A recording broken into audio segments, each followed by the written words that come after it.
Ang buhay ay tila napaka-ordinaryo na hindi mo nakikita ang iba pang mga posibilidad.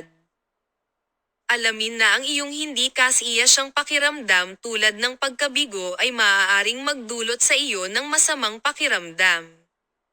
Habang nananatili ka sa ganitong pag-uugali, ang iyong espiritu ay napapagod.